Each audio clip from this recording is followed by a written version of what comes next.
அப்படி பார்த்து படித்தபடினால இப்போ கொஞ்சம் வடிவா கொஞ்சம் கொஞ்சம் தெளிவா விளங்கப்படுத்தி கதைக்கக்கூடிய மாதிரி இருக்குது.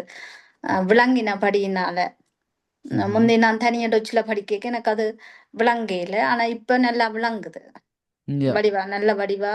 யா. அதோட நீங்க வந்து இப்ப தெரியாட்டிக்கும் அத ஒரு ஆள் திருப்பி திருப்பி கேட்டாலும் நீங்க அதை சொல்லி தாரீங்க. இப்ப நாங்க நோமலா வீட்டுல பிள்ளைகள்கிட்ட கேட்டாலே ஒரு காட்டு ரெண்டாந்திரம் கேட்க என்னம்மா இது கூட தெரியாதான்னு கேட்பேன். ஆனா நீங்க அப்படி இல்லை, பொறுமையா வடிவா எல்லாம் சொல்லி தாரீங்கள். அந்த நல்ல பொறுமையா சொல்லி தாரீங்க நீங்கள் எங்களுக்கு ஏற்ற மாதிரி.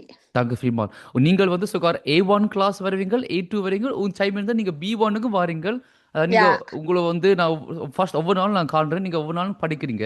அது எப்படி உங்களுக்கு இருக்கு? A1ம் வேற, B1ம் வேற, A2 மூன்று கிளாஸுக்கும் வேற. உங்களுக்கு எப்படி இருக்கு உங்களுக்கு அது? எனக்கு அந்த நாங்க இப்ப தொடர்ந்து படிக்கிறது தானே. முதல் ஒரு ஒரு கொஞ்ச காலத்துக்கு A1 வந்து நான் இப்போ ஒரு 12 13 வருஷத்துக்கு முன்ன படிச்சேன். நான் B2 நான் படிக்கவே இல்லை. இப்ப சாரி, A2 நான் படிக்கவே இல்லை. இப்ப B2 தான், B1 தான் நான் படிக்கிறேன். அப்ப அந்த முதல் படிச்சதுன்னு நாங்க மறந்துருப்போம். அப்ப இப்ப வந்து எல்லா கிளாஸுக்கும் வரையக்குள்ள அந்த தெரிஞ்சது தெரியாதது அப்ப நாங்கள் சில வேளை சிலதுகள் மாறி விளங்கி இருப்போம்.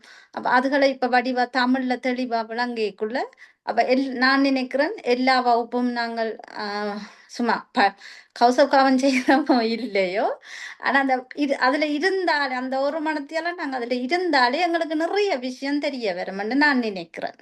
கட்டாயம். யா, யா.